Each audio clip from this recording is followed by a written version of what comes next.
The earful will continue late into the evening because they're only on speaker number 60 of those 350. What many of the speakers are doing, though, is putting a personal face on these proposed cuts. You've given me one hell of a present for Christmas. You've left me no option to find a bed to sleep in. Their pleas were passionate and personal. If you want to look at the cuts, don't look at us. We're senior citizens. We've done our time. We put our time in our country. We paid our taxes. Residents of Birchmount Senior Shelter begging Toronto's Budget Committee not to shut down the place they call home.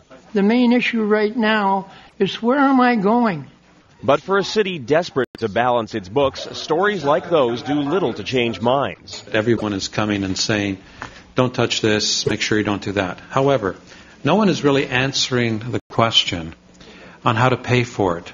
Facing a massive budget shortfall, the Ford administration is pushing ahead with demands for cuts to every city department. The public is pushing back.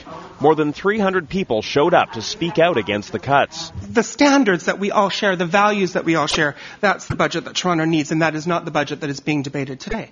Even some of the mayor's allies seem surprised by how far the cost-cutting measures go. This is not what I was expecting that we'd have to be dealing with right now. Time and time again, councillors heard from residents who would rather see tax hikes over cuts. You can bring back the vehicle tax or use the surplus to save the community services. We can fix this budget and we can protect the services. We can build a better Toronto. Isn't that what we were elected to do? Indeed, the proposed cuts aren't set in stone. Council will spend weeks deciding what to keep and what to actually cut. The question, whether the cries from the public will make a difference. Everybody's basically saying we want you to continue the spending level, but we don't have any suggestions for you that you figure it out.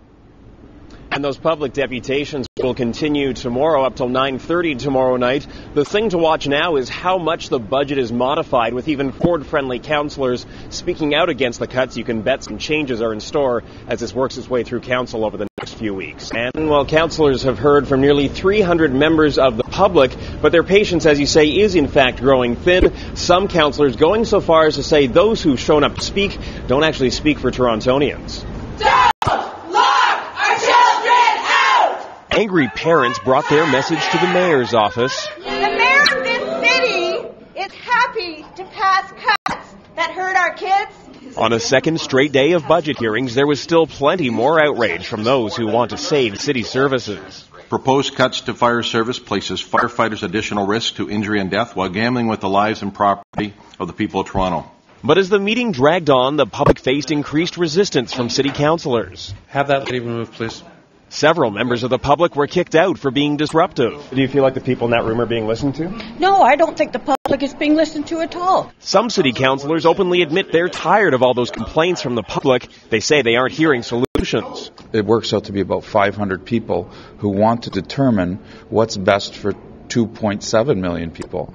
And it's pretty frustrating for someone like me to keep hearing it over and over again. Councillors will get their hands on the budget tomorrow, their chance to make changes. We're running this city like a business now, and we're going to be turning this ship around.